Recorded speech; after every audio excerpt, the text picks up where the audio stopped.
나들이 하기 좋은 계절 가을. 가을철 야외 활동이 늘어나면서 열성 감염 질환이 유행하고 있다. 가을철 3대 열성 질환으로 불리는 찌찌가무시, 신증후군 출혈열, 렙토스피라증.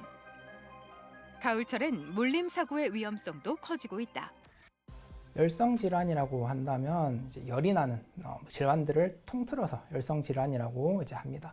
그런 열이 나는 질환들 중에서 가을철에 더 많아지는 질환들을 가을철 열성 질환이라고 하고, 대표적인 병으로는 이제 진드기에 물려서 발생하게 되는 쯔쯔가무시, 그리고 쥐의 분비물로 인해서 올 수 있는 렙토스피라증, 이런 것들이 대표적인 질환입니다.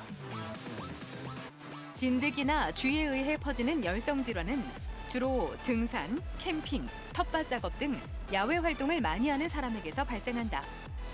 자칫 사망 사고로까지 이어질 수 있어 각별한 주의가 필요한데, 오늘 TV 주치에서는 가을철 야외 활동 시 주의해야 될 질환에 대해 자세히 알아본다.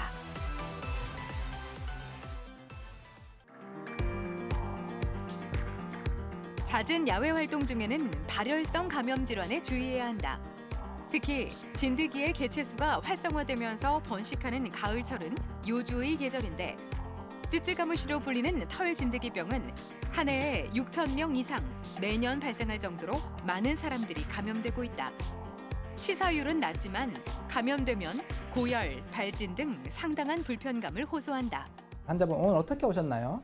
제가 어제부터 지금 자꾸 열도 나고 여기 근육통도 너무 심하고요. 머리도 너무 아파서 왔습니다. 그럼 혹시 가족분들도 같은 증상을 보이시는 분은 없으신가요? 지금 저희 가족 중에 그런 증상 가지고 있는 사람은 따로 없습니다. 그러면 감기 증상 같은 기침, 콧물, 가래 이런 증상들은 없으신가요? 지금 따로 그런 증상은 없습니다. 네, 알겠습니다. 최근에 야외 활동 하신 적 없으신가요? 일주일 전에 가족들이랑 같이 캠핑을 다녀오긴 했습니다. 진드기 매개 감염병 중 하나인 중증열성 혈소판 감소 증후군은 치사율이 높기 때문에 의심 증상이 나타나면 조기에 적극적인 치료를 받아야 한다. 또 쯔쯔가무시는 증상 체크와 함께 가피 확인이 중요하다. 이 환자 같은 경우엔 가슴에서 발진이 확인되었고, 겨드랑이에서 진드기가 문 자국인 가피가 확인되었기 때문에 쯔쯔가무시로 의심이 되었고, 혈액검사 시행하였고, 혈액검사에서 간수치 증가, 염증 수치 약간 증가하였고, 쯔쯔가무시 항체 양성이 나왔기 때문에 쯔쯔가무시로 확진이 되었습니다. 그래서 이 환자 같은 경우에는 항생제와 해열 진통제 7일치 처방했고, 경과 관찰할 예정입니다.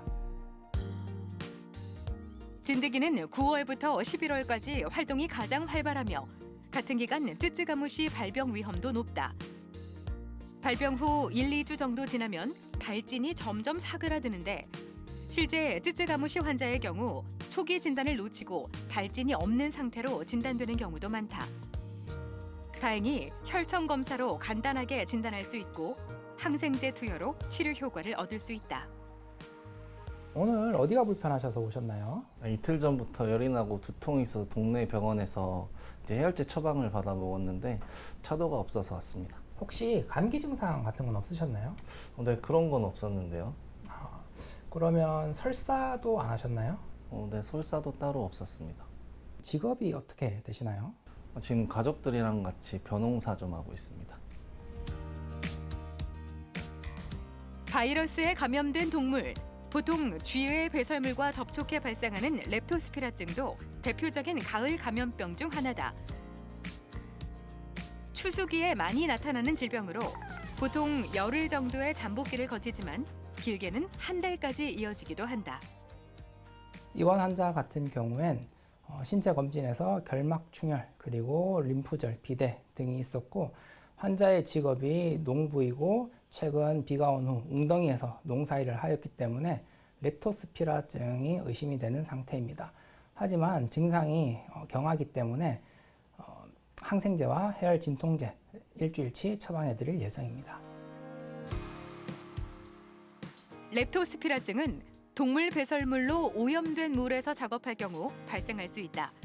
흔히 독감이나 뇌수막염으로 오인하기 쉬운데, 시간이 지나면서 피부에 멍이 생기고 안구에 통증이나 황달이 나타나는 게 특징이다. 증상이 경미한 경우 경구용 항생제를, 심한 경우엔 항생제 주사제를 사용해 치료할 수 있다. 가을철 열성 질환들은 대부분 증상이 경하게, 그래서 감기 정도나 몸살 정도로 이제 앓고서 지나가는 경우들이 많고, 또 병원에 들러서 적절한 항생제 치료를 받으면 약하게 지나가는 경우가 많습니다.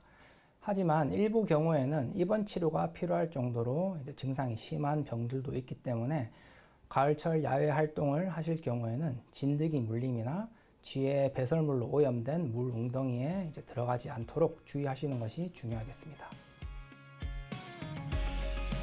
가을철 열성 질환과 물림 사고는 무엇보다 예방이 중요하다.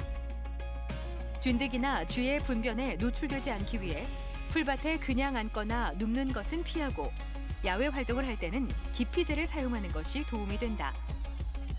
활동이 많아진 만큼 위험도 늘어난 가을철 열성 질환. 치료보단 예방이 먼저다.